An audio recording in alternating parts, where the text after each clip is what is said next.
Hi guys, welcome back to our channel. তো এটা হচ্ছে আমাদের রথযাত্রার সেকেন্ড পার্ট।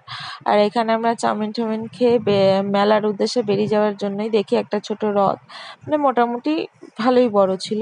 তো এই রথের দড়ি আমি একটু টেনে নিলাম, কারণ বাবা মা সবসময় বলে রথের দড়ি টানবি, জীবনে কিছু ভালো হবে। তো ওখান থেকে টেনে আমরা চলে গেছিলাম মুকুন্দপুর মেলায়। আর মেলায় যাওয়া মানেই তো আগে গিয়ে হার কানের গলার জুয়েলারির ওখানে দাঁড়িয়ে যাওয়া, তো আমারও সেম।